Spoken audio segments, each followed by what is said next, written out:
Hola, soy Silvia Cruz La Peña. Antes de que empiece el episodio de hoy, quiero recordaros que los fines de semana, en colaboración con Podimo, también tenéis episodios de Hoy en el País. Mañana os ofrecemos un análisis de 3 noticias que han marcado la semana y el domingo viajaremos a la Sierra Norte de Córdoba, donde la sequía ha puesto en evidencia otros problemas. Parecía que la crisis se había solucionado, pero entre los vecinos y vecinas empezó a haber murmullos. Ella es Elena López. Ya se comentaba entre la gente, ¿no? ¿Has visto el color que trae el agua? ¿Has visto? ¿Pero cómo te va a beber eso si incluso filtrada está amarilla? Y un mes después, la Junta de Andalucía notificó que ese nuevo caudal de agua no podía ser ingerida. Su contaminación sobrepasaba los límites estipulados. Ahora sí, os dejo con el episodio de hoy. Mientras miramos a otros conflictos, en Sudán la guerra civil ha cumplido un año. Allí la región de Darfur es el epicentro de combates que ya han provocado casi 15.000 muertes, la mayoría de la etnia masalit. Es la peor crisis de desplazados del mundo. 8 millones de personas han tenido que huir de sus casas y 2 millones se han refugiado en los países vecinos, sobre todo en Chad. La ayuda internacional es casi nula y 18 millones de personas están pasando hambre. Soy Ana Fuentes. Hoy en El País, ¿por qué Occidente ignora a Darfur?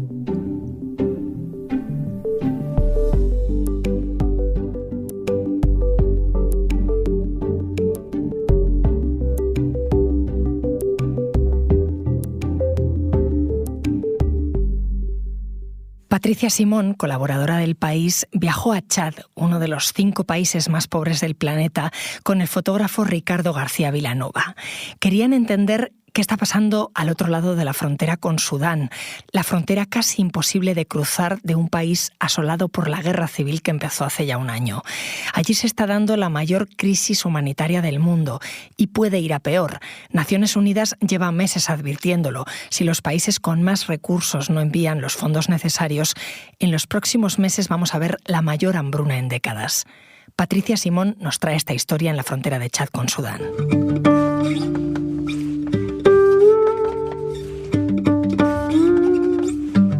Abeche, Chad.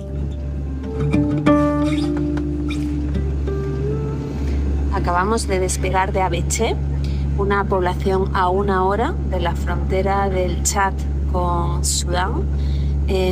Lo hacemos en un vuelo de la Agencia de las Naciones Unidas, de los vuelos humanitarios que conectan los lugares más aislados y azotados por crisis humanitarias y conflictos.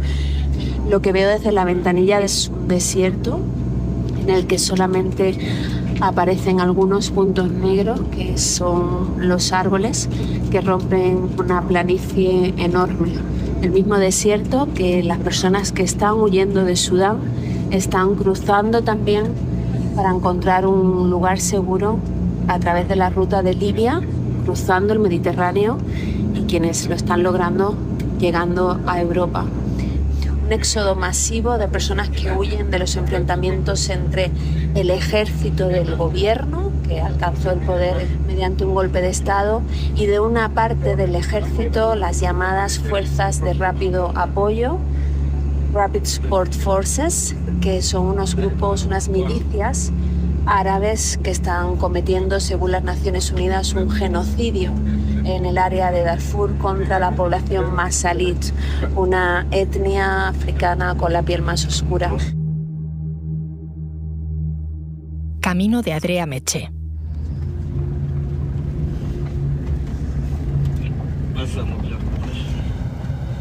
Hace un rato que hemos aterrizado en Adre, que es una población de unos 64.000 habitantes de casas de adobe en la frontera con Sudán, y nos dirigimos a Meche, a 2 horas y media en coche por en medio del desierto. En el camino, de hecho, solamente nos hemos encontrado un par de pastores y un par de aldeas que no superaban la decena de chozas.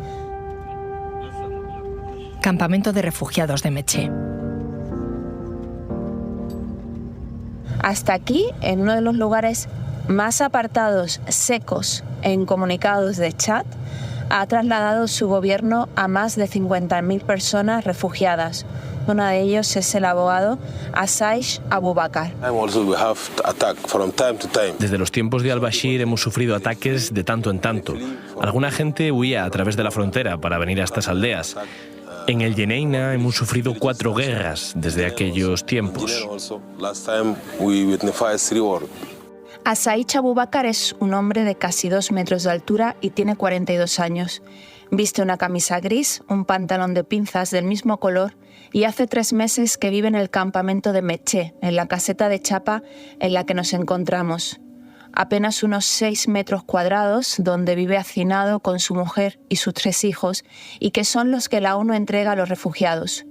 Pero sobre todo, es un hombre que teme ser asesinado en cualquier momento.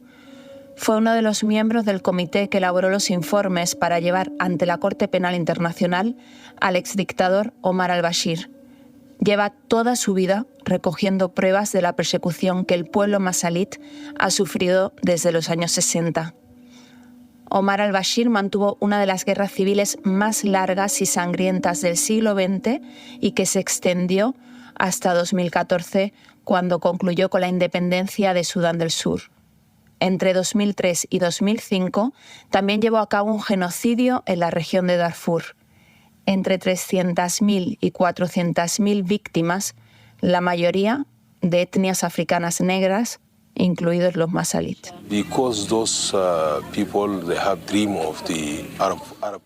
Esa gente tiene el sueño de crear un Estado solo árabe. Son esas ideas locas que tienen de todo. Quieren borrar el color de la piel más oscuro de todo Sudán.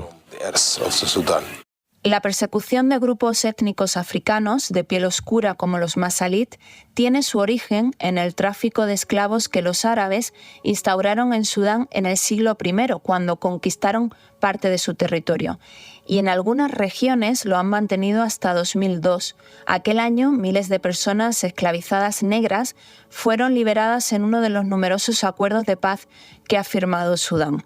Un país en el que un 70% de sus habitantes es de etnia árabe y un 30% negra.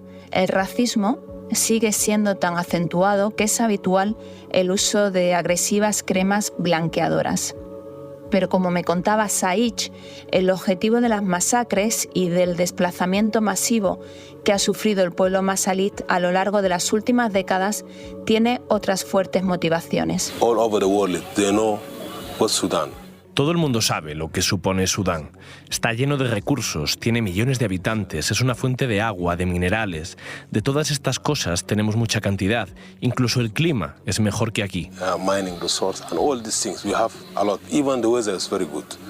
Sudán, con un tamaño 4 veces el de España, es uno de los enclaves geoestratégicos más codiciados.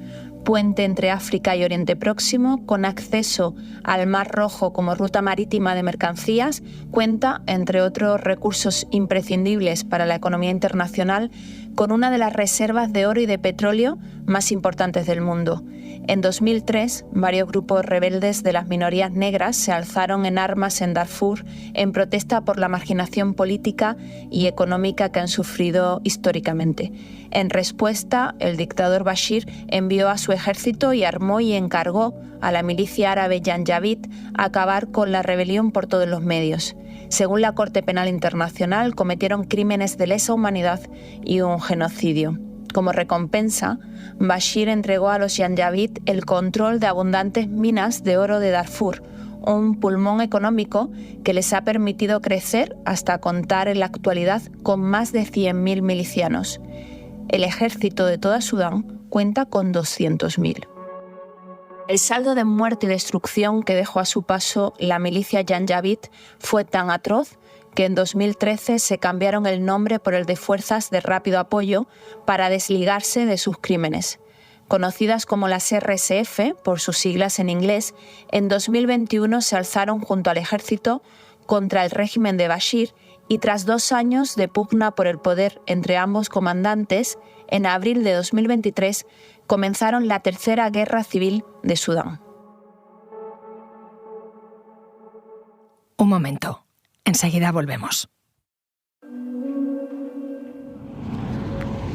Estoy caminando ahora a una zona un poco apartada del campo de Meché, a una choza en la que hemos quedado con mujeres supervivientes de las masacres del Yeneina y que ahora se han convertido además en representantes de las familias de refugiados para intentar mejorar las condiciones de vida, para presionar al gobierno de Chad y para solicitar ayuda a las organizaciones internacionales.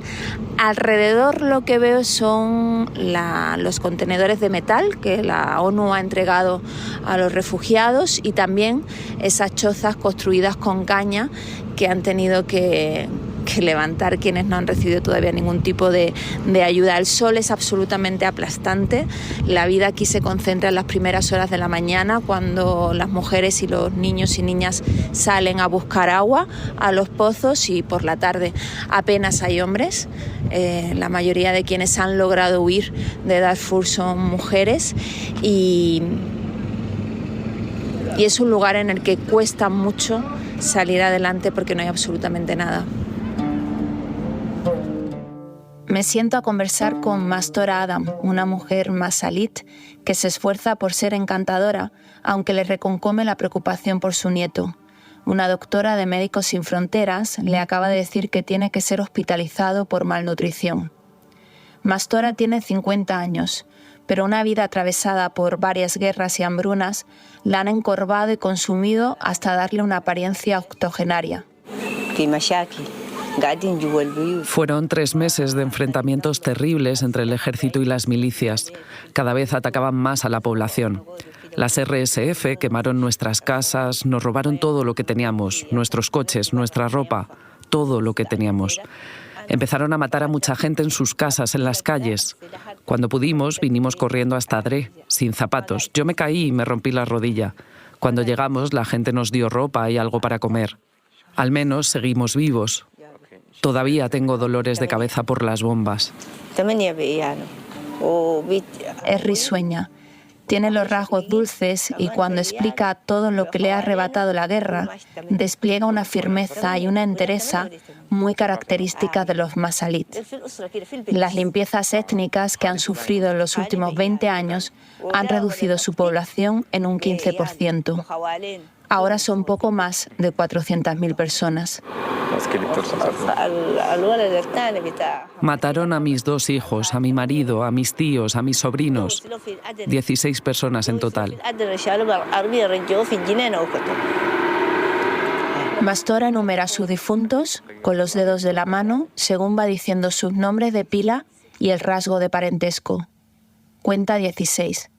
Mastora vivió hasta junio del año pasado con su familia en el Yeneina, capital de Darfur Occidental, donde la mayoría de sus 250.000 habitantes eran masalit. Muchos de ellos habían llegado hasta allí huyendo del genocidio de 2003 y sobrevivían en 2 campos de desplazados. Fueron los primeros lugares atacados por las RSF y las otras milicias árabes con las que se han asociado. Los hombres masalit se unieron al ejército para defenderse con las armas. Si no morían en los combates, eran ejecutados en sus casas o cuando intentaban huir a mano de los escuadrones de exterminio que patrullan las carreteras que comunican Darfur Occidental con Chad. Cuando les descubrieron a punto de cruzar la frontera, Mastora vio cómo mataban a su sobrino. Hemos vivido muchas guerras y muchos ataques, como los que sufrimos en los campos de Krindin en 2021. Las milicias venían y mataban directamente a la gente, pero ahora es totalmente distinto porque vienen y de una vez matan a 7, 8 o 9 personas de una misma familia. Es mucho peor que las anteriores guerras. Mientras los niños y los hombres son ejecutados, reclutados forzosamente o desaparecidos, a las mujeres y a las niñas además las violan en las calles y delante de sus seres queridos. He entrevistado a más de 15 mujeres y todas explican, sin necesidad de preguntarles sobre ello, cómo fueron testigos de violaciones. Ninguna reconoce haberlas sufrido, ni yo les pregunto, pero necesitan imperiosamente hablar sobre ello. Quieren que quede registro de los crímenes. Muchas de ellas es la primera vez que lo cuentan en voz alta. No han podido denunciarlo ante ninguna institución para que se haga justicia. Y por ahora, este micrófono es lo más parecido a un tribunal.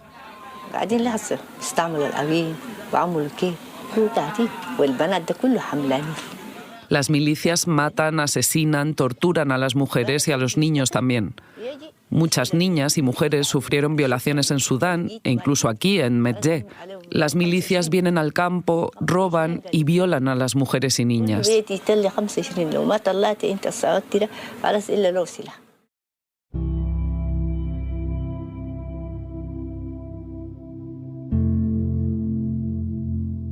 Base de Médicos Sin Fronteras en el campo de refugiados de Medjay.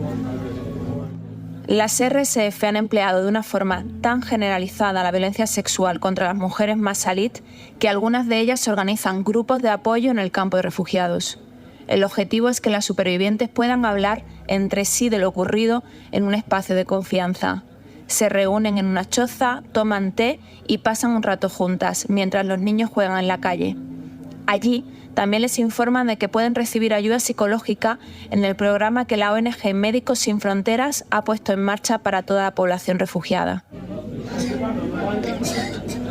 Una de las mujeres que han impulsado estos encuentros se llama Eklas, tiene 27 años y es del Yeneina. Eklas nos busca para que la entrevistemos cuando se entera de que hay periodistas en el campo.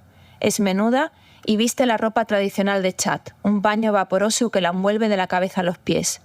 Es de flores de color fucsia y azul. Habla con tono serio y contundente.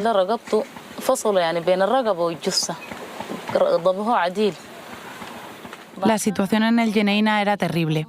Huimos a las afueras. Yo vivía en un barrio llamado Al-Sawira y queríamos llegar a Ardamata. Pero las milicias estaban por todas partes y mataban a la gente enfrente de nosotros. Incluso violaban a muchas mujeres en la calle, delante de sus familiares, delante de todos nosotros. Un miliciano le cortó la cabeza a un hombre con un cuchillo delante nuestra. Fue un momento muy duro para mis hijos. Uno de ellos se asustó tanto que se desmayó y se hizo daño. Eklas huyó de Sudán a Chad tras la segunda gran masacre que ha sufrido el Yeneina desde que comenzó esta tercera guerra civil. Fue en noviembre de 2023, cuando las Fuerzas Armadas se retiraron definitivamente de su ciudad. Entonces, las RSF tomaron calle por calle, matando a más de 1.500 personas en apenas unos días, según organizaciones como Human Rights Watch. Uno de ellos fue el marido de Eklas. Le asesinaron de un disparo delante de ella y de sus 4 hijos. También ejecutaron a sus 3 tíos y a la mayoría de sus vecinos hombres. Eklas lo explica con una precisión forense. Alguna gente se tiraba al río para evitar las balas, pero es que yo no podía, no sé nadar. Íbamos corriendo cuando nos encontraron los milicianos. Nos dijeron que si queríamos seguir con vida teníamos que prometer en voz alta que el reino de los masalit era ya el reino árabe. Esta tierra será ahora árabe, nunca más masalit. Eklas me explica que durante aquellos días de huida, familiares y vecinos se jugaron la vida saliendo por la noche a enterrar en fosas comunes los cadáveres que los milicianos dejaron tirados durante días en las calles. Me dice que ahora en las plazas y jardines de su ciudad se han convertido en cementerios. Busco las imágenes de satélite de aquellas fechas y puedo ver una ciudad regada de fosas comunes y de casas ardiendo. Eklas ahora vive en una caseta en el campo de Medjay con sus hijos. Alrededor, el desierto y casas de paja y adobe dispersas. Son las de los chadianos, que tampoco tienen agua corriente, ni saneamiento, ni electricidad. No hay escuelas del gobierno. Algunos niños aprenden a leer en la mezquita. A simple vista, cuesta diferenciar quiénes son chadianos y quiénes son sudaneses refugiados. Aquí en Medjay han entrado en nuestras tiendas para robarnos todo. Y cuando fuimos a pedir ayuda a la policía, nos dijeron que nos defendiéramos por nuestros propios medios, que ellos estaban aquí para defender a los chadianos. Y yo les dije que cómo me iba a defender si soy una mujer sola con mis hijos. Las milicias siguen entrando aquí para amenazar y matar a gente. Y cuando vamos a buscar leña al desierto, acosan y violan a las mujeres. Mis hijos dicen que quieren matar a los milicianos que mataron a su padre. Eklas dice que ella y sus hijos necesitan apoyo psicológico mientras alguien nos observa. Ese alguien nos viene acompañando desde hace 4 días. Alguien que nos traduce al inglés sin inmutarse ante el horror de lo narrado, sin hacer comentarios, despidiéndose afectuosamente de cada una de las personas entrevistadas. Ese alguien es Ahmed Salih Abaker, un joven de 23 años que ha vivido en primera persona todo lo que está escuchando. En un contexto así, si no eres muy paciente, te vuelves loco. Por la situación de mi familia, por la separación de mis amigos, tuve que convencerme de que era muy fuerte, pero tras la pérdida de mi hermano, cada vez que pienso en él, me pongo a llorar. Ahmed vive en Meché desde diciembre. Llegó en uno de los camiones en los que el gobierno de Chad ha trasladado a miles de refugiados a distintos campos distribuidos por la frontera. Ahmed no ha vuelto a saber nada de su hermano desde que unos milicianos lo detuvieron en noviembre en el Jeneina. Lo primero que Ahmed hizo cuando pisó suelo chadiano con su madre y sus hermanas fue buscar la oficina del Comité Internacional de la Cruz Roja. Quería pedirles que le ayudasen a encontrarlo. Aún no sabemos hasta dónde puede llegar la cifra de desaparecidos. Antes de la guerra mi vida era muy buena. Tenía muchas actividades, estudiaba en la universidad, aunque desgraciadamente no me traje mi certificado. Trabajaba en el Ministerio de Salud, pero con la guerra todo cambió radicalmente. Ahora Ahmed trabaja como traductor en uno de los hospitales que Médicos Sin Fronteras ha construido en la frontera de Chad para dar respuesta a la mayor crisis humanitaria que estamos viviendo y también la más olvidada. Las Naciones Unidas apenas se han conseguido recaudar el 4% del dinero necesario para evitar que Sudán sufra la mayor hambruna que el mundo haya visto en décadas. Y a este lado de la frontera, en Chad, el Programa Mundial de Alimentos de la ONU no ha conseguido aún el dinero necesario para hacer el próximo reparto mensual de productos a los refugiados. Si los países ricos no destinan el dinero necesario para que las Naciones Unidas atienda los casi 2 millones de sudaneses que han tenido que huir a los países de alrededor, la hambruna y otras epidemias pueden ser tan graves que terminen desestabilizando parte de África Oriental. Como explica el abogado Asaich Abubakar, con el que hablé al inicio del episodio, estamos asistiendo a una enorme irresponsabilidad por parte de la comunidad internacional. Asaich fue una de las 500 personas que aparecía en la lista que las RSF elaboraron con los nombres de quienes había que asesinar primero. Antes creíamos en la protección de la comunidad internacional, pero ahora no. Ni siquiera aquí me siento seguro. Si espero a la comunidad internacional estaría muerto. No les importa. Hasta esta entrevista no ha habido nada, ninguna vía para tener voz, ni ningún equipo que haya venido para entrevistarnos, para ver cómo nos protegen.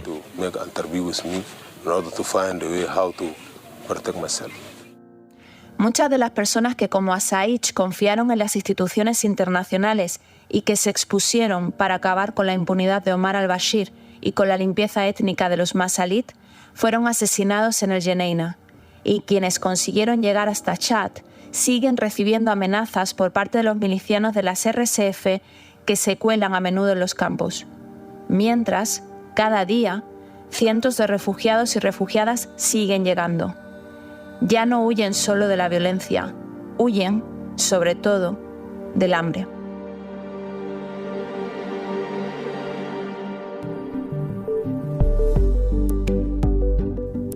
Este episodio lo ha realizado Elsa Cabria. Las grabaciones en terreno son de Patricia Simón. La grabación en estudio es de Camilo Iriarte. El diseño de sonido es de Nacho Taboada. La edición es de Ana Rivera y la dirección de Silvia Cruz La Peña. Yo soy Ana Fuentes y esto ha sido Hoy en el País. Mañana volvemos con más historias. Gracias por escuchar.